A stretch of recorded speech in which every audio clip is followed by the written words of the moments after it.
Hey everybody, Scott Weller here. So I had this bizarre idea today. It's like, what if I take one of these textures? So I hand paint these textures every month and give them out to my YouTube supporters. And I've been doing this for a few years now, so there's quite a few in here. And I thought, what if I took one of these and I put it into Dream Studio at about, say, half strength, and then put a prompt against it and see what kind of image I can coax out of the texture. Just turned into like a fun little experiment. And I was able to kind of get some really interesting stuff coming out of it. So for example, I use this blue texture here. I use this kind of purpley white one that's got a little bit of hint of red in it. And this one here, that's kind of a springtime bunch of different colors. And then finally, one more that's more of a photo of some yellow leaves on either side. And I wanted to see what I could do with these and what might happen. So what I did is I loaded up the texture inside of the editor and set it to about 50% strength and threw a prompt at it. And this is what I ended up with. So obviously the influence slider plays a lot of role here. If I have it too much toward the prompt, I'm not going to have much influence from the texture. And the other way, it means the picture is going to be barely visible. At about half strength, I end up with about 50% of each one. And I thought this was very interesting. And I got a bunch of really interesting images out of this. So I played with this for a while, and then I decided I was going to go ahead and swap out the texture. So I cleared it and I loaded in a new one. In this case, I went with the blue one.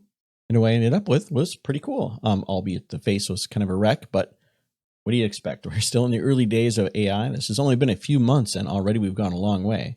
But obviously, if I keep playing with this, I can come up with fantastic images. So again, I played with this one for a while and I pretty much left the texture at 50% for the most part, just kind of letting it see what it could see inside of each one of these. Obviously, I couldn't leave well enough alone, so I decided to go and try more. And each time going with a little bit more aggressive texture, but leaving the influence at about 50% for each one. The most interesting use case was the one with the branch. For this one, I actually had to turn it sideways. Normally, I like my pictures to be portrait instead of horizontal orientation. So I went with something like this. And what was interesting is that each one of these produced different elements in the image, but it pretty much left the middle open. So I guess the walkaway here is that the white area in the center of the image is a place where we don't put things. As you can see here, which is a random generation, but indeed it did not do anything to the middle for the most part. And it's littered around the outside with some stuff.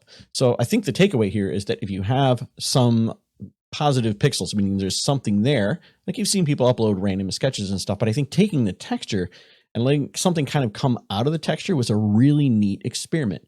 And when I want to play with a lot more, I think even taking some of my textures that have more of a floral feel to the upper or the bottom part for this type of prompt or this type of imagery at all would be really interesting. So I thought this would be neat to share. I just thought it was really kind of cool. And I'd like to hear what you think. So throw in the comments below, play with it, and let me know what you think. And if this is pretty cool, or if you found something else that just kind of like, oh, an aha moment. So thanks for watching. Everybody take care, stay safe, and I'll catch you next time.